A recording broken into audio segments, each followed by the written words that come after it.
ಲಕ್ಷ್ಮಣ್ ಸವದಿ ನಾನು ಒಳ್ಳೆಯ ಸ್ನೇಹಿತರು. ರಾಜು ಕಾಗೆ. ಕೃಷ್ಣಾ ನದಿ ನೀರಿಗಾಗಿ ಶೀಘ್ರವೇ ಮಹಾರಾಷ್ಟ್ರಕ್ಕೆ ನಿಯೋಗ.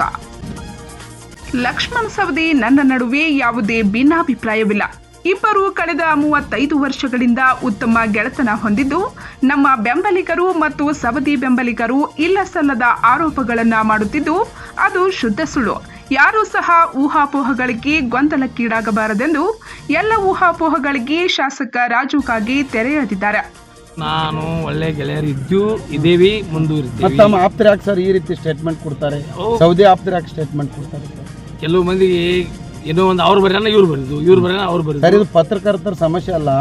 ತಮ್ಮ ಬೆಂಬಲಿಗರಿಗೆ ಎಲ್ಲೋ ಹಿಂಭಾಗದಲ್ಲಿ ನಿಂತು ತಾವೇ ಮಾಡಿಸುವಂತ ಪ್ರಯತ್ನ ಮಾಡ್ತಾ ಇದ್ರಿ ಇಬ್ರು ಶಾಸಕರು.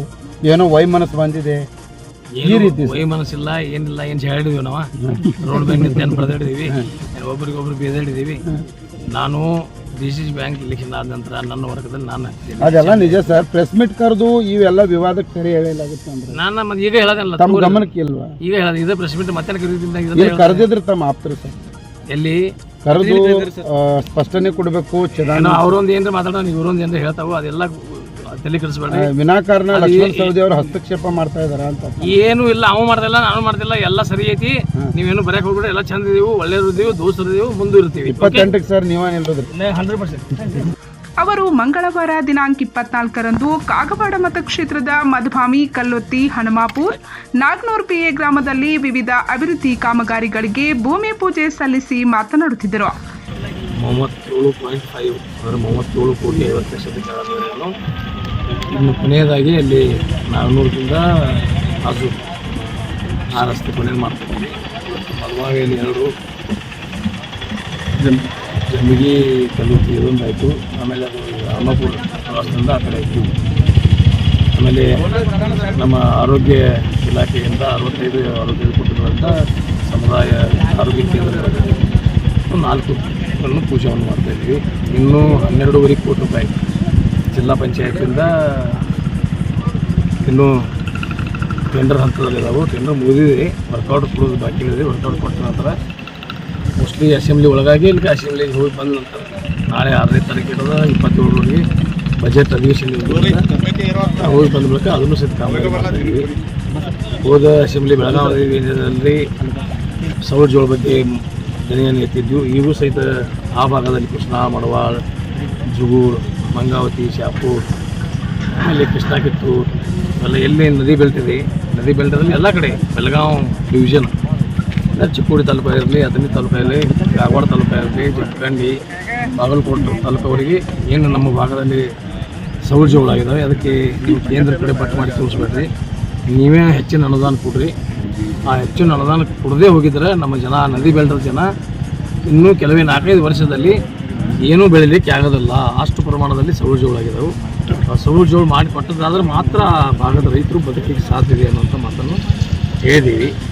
ಜೊತೆಗೆ ನಮಗೆ ಈಗಾಗಲೇ ಬಸವೇಶ್ವರ ಯಾತ್ರೆ ನಿಲ್ದಾಣದಲ್ಲಿ ಮೊದಲನೇ ಹಂತದ ನೀರನ್ನು ಈಗಾಗಲೇ ಹೊಲಿಸಿದ್ದು 26 ಜನವರಿ 26, 25. ಈಗ 50% ಅದು ಮಾಡಿ 4 ಮೋಟ್ರ್ ಅಳವಡಿಸಿದ್ವಿ. ಈಗ ಪ್ರಾರಂಭ ಮಾಡ್ಲಿಕ್ಕೆ ಬರೋದಿಲ್ಲ, ಯಾಕಂದ್ರೆ ನದಿಯಲ್ಲಿ ನೀರಿಲ್ಲದಕ್ಕಾಗಿ ಪ್ರಾರಂಭ ಮಾಡ್ಲಿಕ್ಕೆ ಬರೋದಿಲ್ಲ. ಜೂನ್ ಬೆಳಿಗ್ಗೆ ನೀರು ಬಂದ್ರೆ ಜೂನ್ದಲ್ಲಿ 4 ಮೋಟ್ರ್ ಪ್ರಾರಂಭ ಮಾಡಿ ಅದು ಅಂತ ಆ್ಯಕ್ಟಿವೇಟ್ ಮಾಡಿ ಅನಂತಪುರ, ಮಲಾಬಾದ್, ಬಳಿಗೇರಿ ಮಟ್ಟ ನೀರು ಉಳಿಯುವಂಥ ಕಾರ್ಯವನ್ನು ತ್ವರಿತವಾಗಿ ಮಾಡ್ತೀವಿ. ಮೊನ್ನೆ ಬೆಳಗಾವಿ ಅಧಿವೇಶನದಲ್ಲಿ ಮುಖ್ಯಮಂತ್ರಿ, ಉಪಮುಖ್ಯಮಂತ್ರಿ, ನಮ್ಮ ಜಿಲ್ಲೆಯ ಉಸ್ತುವಾರಿ ಮಂತ್ರಿಗಳಾದ ಸತೀಶ್ ಜಾರಕಿಹೊಳಿ ಮತ್ತು ಲಕ್ಷ್ಮೀ ಹೆಬ್ಬಾಳ್ಕರ್ ಎಲ್ಲರೂ ಕೂಡ ಮೀಟಿಂಗ್ ಮಾಡಿದರು.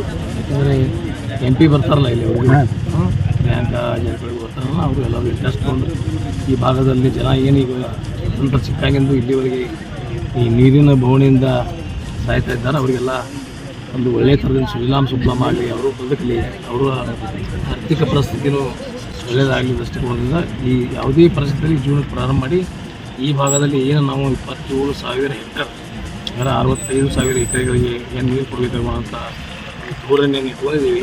ಅದನ್ನು ಮುಂದಿನ ವರ್ಷದಲ್ಲಿ ಮುಗಿಸ್ತೀವಿ. ಮತ್ತು ಈಗಾಗಲೇ ನಮ್ಮ ರೈತರು ಭಾಳ ಒಳ್ಳೆಯವರು. ಅವ್ರಿಗೆ ನಾನು ಮೊದಲನೇದಾಗಿ ರೈತರಿಗೆ ಅಭಿನಂದನೆಯನ್ನು ಹೇಳಿ ಬಯಸ್ತೇನೆ. ಯಾಕಂದರೆ ಏನೂ ಒಂದು ಪೈಸಾ ಕಾಂಪನ್ಸೇಷನ್ ಇಲ್ಲದೆ ನಮ್ಮ ರೈತರೆಲ್ಲ ಕಿನಾಲ್ ಹಾಕಿಕೊಂಡಿದ್ದಾರೆ. ಇನ್ನು ಹಿಪ್ಪರಗಿ ಬ್ಯಾರೇಜ್ ಬಾಗಿಲು ಮುರಿದ ಕಾರಣ ಕೃಷ್ಣಾ ನದಿಯಲ್ಲಿ ಬೇಸಿಗೆಯ ಮೊದಲೇ ಬತ್ತುವ ಭೀತಿ ಎದುರಾಗಿದ್ದು, ಕೂಡಲೇ ಕರ್ನಾಟಕದ ಕೃಷ್ಣಾ ನದಿ ಪಾತ್ರದ ಕಾಗವಾಡ, ಚಿಕ್ಕೋಡಿ, ಅಥಣಿ, ರಾಯಭಾಗ, ಕುಡಚಿ ಮತ್ತು ಜಮಖಂಡಿ ಕ್ಷೇತ್ರದ ಶಾಸಕರು ಹಾಗೂ ಸಂಸದರ ನಿಯೋಗದೊಂದಿಗೆ ಮಹಾರಾಷ್ಟ್ರ ಸರ್ಕಾರವನ್ನ ಭೇಟಿ ಮಾಡಿ ಕೃಷ್ಣಾ ನದಿಗೆ ನೀರು ಬಿಡುವಂತೆ ಒತ್ತಾಯಿಸಲಾಗುವುದೆಂದು ತಿಳಿಸಿದ ಅವರು, ಕಾಗವಾಡ ಮತಕ್ಷೇತ್ರದಲ್ಲಿ ಜನರ ಆರೋಗ್ಯದ ದೃಷ್ಟಿಯಿಂದ 4 ಪ್ರಾಥಮಿಕ ಆರೋಗ್ಯ ಕೇಂದ್ರಗಳನ್ನು ಮಂಜೂರು ಮಾಡಿಸಿ ಅವುಗಳಿಗೆ ಹೆಚ್ಚಿನ ಅನುದಾನ ನೀಡಿ ಅಭಿವೃದ್ಧಿಪಡಿಸಲಾಗುತ್ತಿದೆ. ಕೃಷ್ಣಾ ನದಿ ತೀರದ ಸಾವಿರಾರು ಎಕರೆ ಸವಳು ಮತ್ತು ಜವಳು ಭೂಮಿಯನ್ನ ಫಲವತ್ತತೆ ಮಾಡಲು ಕೇಂದ್ರ ಸರ್ಕಾರದ ಕಡೆ ಬೊಟ್ಟು ಮಾಡದೆ ರಾಜ್ಯ ಸರ್ಕಾರದಿಂದ ಹೆಚ್ಚಿನ ಅನುದಾನ ನೀಡಿ ಯೋಜನೆ ಸಿದ್ಧಪಡಿಸಿ ಎಂದು ಸರ್ಕಾರಕ್ಕೆ ಒತ್ತಾಯಿಸಲಾಗುವುದು ಎಂದರು. ಈ ಸಂದರ್ಭದಲ್ಲಿ ಪಿಡಬ್ಲ್ಯೂಡಿ ಅಭಿಯಂತರರಾದ ಮಲ್ಲಿಕಾರ್ಜುನ್ ಮಗ್ದುಮ್, ತಾಲೂಕಾ ಆರೋಗ್ಯ ವೈದ್ಯಾಧಿಕಾರಿ ಡಾಕ್ಟರ್ ವಸನಗೌಡ ಕಾಗೆ, ಮುಖಂಡರಾದ ಬಸನಗೌಡ ಪಾಟೀಲ್ ಬಮ್ನಾಳ್, ಕಾಂಗ್ರೆಸ್ ಮಾಧ್ಯಮ ವಕ್ತಾರ ರಾವ್ಸಾಬ್ ಐಹೊಳಿ, ಕೃಷ್ಣಾ ಶಿಂದೆ, ಫಾರೂಕ್ ಅಲಾಸ್ಕರ್, ಉದಯ್ ಅವಳಿ, ಗುತ್ತಿಗೆದಾರರಾದ ರಾಜು ಅಲ್ಬಾಳ್, ಶಿವಪುತ್ರ ನಾಯಕ್, ಸಿದ್ದಾರೂಢ್ ನ್ಯಾಮಗೌಡ್, ಅರ್ಜುನ್ ನಾಯಕ್, ಅಂಸಿದ್ ಮಗಳೂರ್, ತಿಪ್ಪಣ್ಣ ಭಜಂತ್ರಿ, ಅನಿಲ್ ಶಿಂದೆ, ಬಸನಗೌಡ ಪಾಟೀಲ್ ಸೇರಿದಂತೆ ಹಲವಾರು ಗಣ್ಯರು ಉಪಸ್ಥಿತರಿದ್ದರು. ಪಂಚ್ ನ್ಯೂಸ್ಗಾಗಿ ಮಧುಭಾವಿಯಿಂದ ಬಸವರಾಜ್ ತಾರ್ದಾಳೆ.